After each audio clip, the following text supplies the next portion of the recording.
So we're talking about production costs. Wow, is there any space? So if a person works for any industry, say cigarettes, why does, if the government is there to protect people, how come they sell cigarettes? Cigarettes always produce cancer. Maybe 20 years or 15 years, but it does produce lung cancer and heart conditions and high blood pressure, and many others. Why does the government participate in cigarettes? Because they tax cigarettes, and the government gets that money. That means that they don't care for people. Now let's say the government doesn't like another country. Suppose you live next door to a guy that annoys the hell out of you. He plays the saxophone real loud, you tell him to stop it, the kids can't sleep, I can't sleep, my wife can't sleep, and he doesn't stop it. And you tell him 10 times he doesn't, and you shoot him. You get the electric chair and they hang you. If the government gets mad at another nation, it kills them. They're all murderers. Only killing one person is not too bad. But when the government gets mad, they'll bomb a whole nation flat. They're all murderers. The soldiers are considered defenders of the country. They are assassins for that country. Do you understand what I'm saying? Now, if another country invades your country, then you have to have an army to protect it. Otherwise, they'll take everything, all the resources. You have to protect your resources, so you have to maintain a certain amount of taxes to keep police and armies, navies, war tanks, battleships. The battleships catch them way out at sea, but if you can't afford battleships, you have a small standing army, and the guys can come in from the sea. So you're in trouble. So they signed an agreement with England, France, U.S. to protect them. If U.S. needs your resources, oil, whatever it is. So all agreements signed by nations are made to protect all the nations. If you sign a treaty with another country that you won't do this or won't do that, if that doesn't serve your interests, your national interest, you will violate it. Now you can look that up. Most treaties are violated if they don't serve the interests of that nation. So nations have to be, you have to read Confessions of an Economic Hitman. Did anybody ever read that yet? U.S. sends people out to get them. They say, if you're a chief of a certain country, they say, we'd like you to go along with American policy. He said, well, let me think about it. They said, well, we'll deposit $50,000 in a Swiss bank for you. But if you don't go along with us, I can't tell you what will happen. So they knock them off or have a helicopter crash or whatever they have to do to get you out of the way. For example, if Castro succeeded in Cuba and the standard of living went up, all of Latin America would go communist. So we don't want Castro to succeed. So we fly airplanes over Cuba from high altitude and drop little units that set their sugar cane on fire. We create problems so it won't work. Do you understand that? If we don't do that, we will lose Latin America and a lot of small countries. So when I say all nations are corrupt, they all want to survive. And if your country can support my country, we can survive. Now if you say to me, we grow a lot of cotton here, will America buy it? Yes, we'll buy all the cotton you can grow. But if you don't go along with it, we're not going to buy any cotton.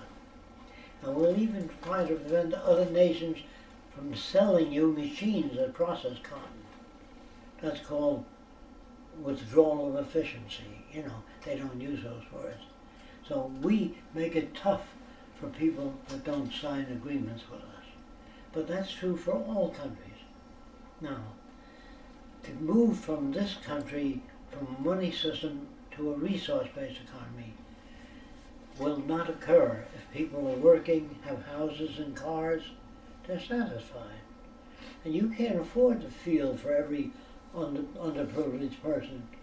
You can feel for them, but if you support them and it keeps growing, there comes a time when you don't support them. There are too many of them.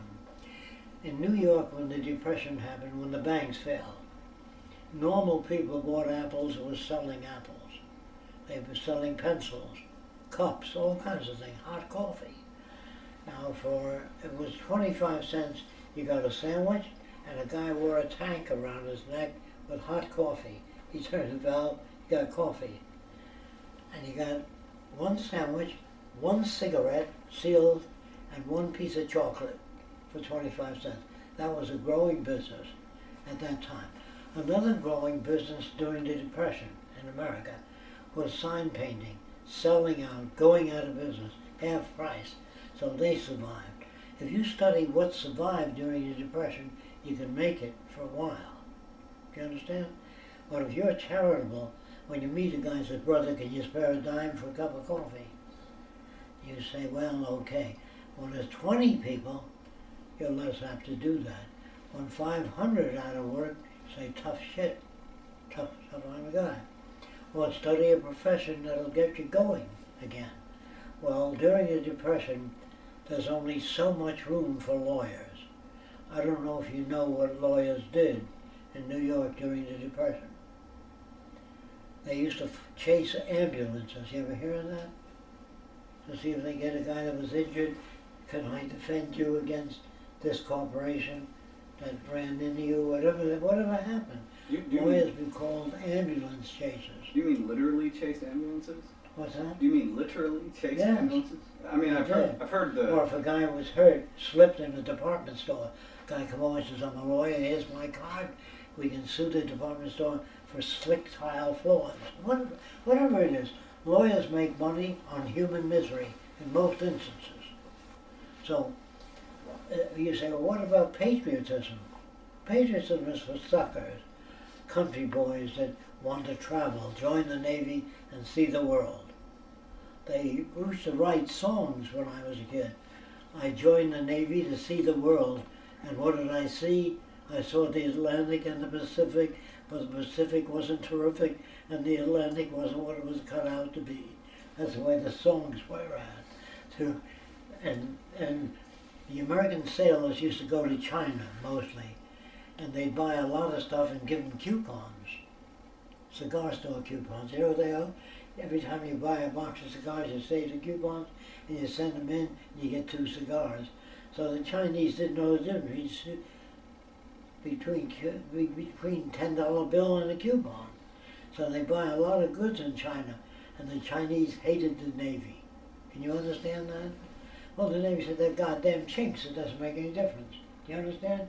So when you begin to teach people that the other people don't count, they're goddamn chinks or slanty-eyed bastards, whatever name they call them, it's a device. All my movies as a kid showed Mexicans sleeping under a big hat in the sun. So Mexicans were always lazy. And blacks were always running away from ghosts. All our movies. And the Italians were all the gangsters. And the Irish were all drunk, alcoholics. Our movies ran that way. So when a guy came with an Irish dialect, you wouldn't hire him, because it looked bad. And so the Arabs were almost all alike. Have you ever been to an Arab country? Mm-hmm. Well, let me tell you roughly what it's like. If you come in as a woman and say, you look like nice Chinese lady, for you I make special price. They said the same thing to everybody, that you look like nice American man, for you I make special price. That's the way they talk. And you say, oh, I'll take 2. And they think, boy, is he dumb. Because the Arabs come and says, how much you want for that? And the guy said, that was made by 10 blind men. It took 10 years to make that. That's all bullshit. And the guy says, how much you want? Always, how much you want? They don't get into discussion. Well, for you, I make $5 for you.